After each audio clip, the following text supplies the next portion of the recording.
Salut les phénomènes, j'espère que vous allez bien. Ça en est donc terminé entre l'Argentine et l'Arabie Saoudite et quelle surprise. J'ai envie même de vous poser une question dès le début. Qui l'aurait cru? Parce que vous et moi avons eu des débats sur le foot en se demandant quelle équipe va être la surprise de ce mondial. On avait sorti des noms comme le Maroc, le Sénégal, Danemark, etc. Il y avait énormément d'équipes qui ressortaient. Mais dans mes souvenirs, personne n'avait parlé de l'Arabie Saoudite. Et franchement, quelle surprise, quel match de patron ils sont venus faire. Parce que souvent, nous, les fans de foot, enfin pour la plupart en général, on va plus regarder les individualités, mais n'oublions pas que la Coupe du Monde, les gars, les plus petites équipes peuvent être transcendées par cet événement, et on l'a vu aujourd'hui avec l'Arabie Saoudite, ils ont été totalement transcendés, les gars. Moi, pour moi, je voyais le Brésil jouer. Je me suis dit, oh, attendez, je me suis mal réveillé, c'est l'Arabie Saoudite ou c'est un Argentine-Brésil, là? Comment ils jouent aussi bien? Comment ils jouent aussi bien? Ils sont super bien organisés, les hors-jeux. Vous avez vu, s'il vous plaît, les hors-jeux? Est-ce qu'on peut en parler des hors-jeux de l'Arabie Saoudite? Enfin, plutôt de l'Argentine, mais poussé par l'Arabie Saoudite. C'est juste énorme, l'alignement. Hervé Renard, le coach de l'Arabie Saoudite, a fait un travail monstrueux pour réussir à mettre une telle coordination entre les défenseurs et même en attaque. Ils n'ont pas eu énormément de ballons.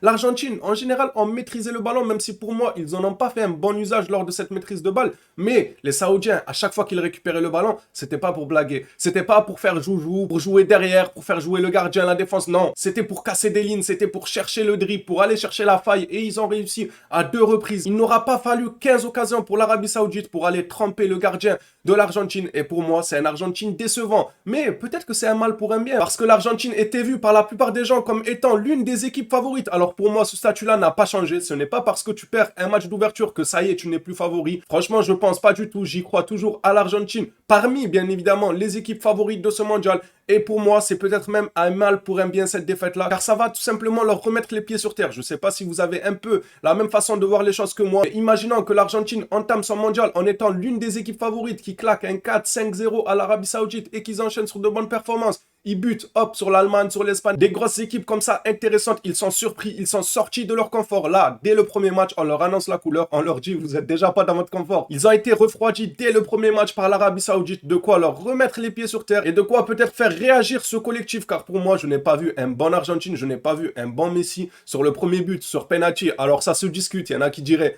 il y a penalty. Il y en a qui diraient, il n'y a pas penalty. Alors c'est vrai que c'est quand même sévère. C'est vrai que c'est sévère. Mais les gars, soyons réalistes. Il y a contact, le défenseur se désintéresse totalement du ballon. Et moi, pour moi, c'est là où est le problème. Si jamais il y avait un bras dans le dos et le joueur, le défenseur de l'Arabie Saoudite regardait le ballon, on aurait pu dire, ouais, c'est normal qu'il y ait contact et tout. Mais là, le joueur de l'Arabie Saoudite, pardonnez-moi, mais sur la ralentie, il regarde Paredes, il ne regarde pas le ballon. À quel moment tu ceintures le joueur en ne regardant pas le ballon? Tu ne sais absolument pas d'où vient la balle. Tu t'intéresses que au joueur à le ceinturer. Donc, à partir de ce moment-là, c'est normal que l'arbitre siffle penalty, même si ça peut paraître sévère. L'Argentine se devait de mieux gérer. Peut-être qu'ils sont venus trop en confiance avec leur statut d'une des équipes favorites, ou peut-être même vu leur adversité qui était l'Arabie Saoudite, comme je l'ai dit. Personne n'avait annoncé l'Arabie Saoudite comme étant la surprise ou quoi que ce soit. Et là, ils pratiquent un football alléchant. Pour moi, Hervé Renard fait un très très bon boulot dans cette équipe. Moi, j'ai pas aimé le match de Di Maria, le match de Messi. Je les ai pas trouvés intéressants. Mais par contre, il ne faut pas enlever le mérite à l'Arabie Saoudite. Que ce soit dans les transitions rapides pour mener leur attaque à bien,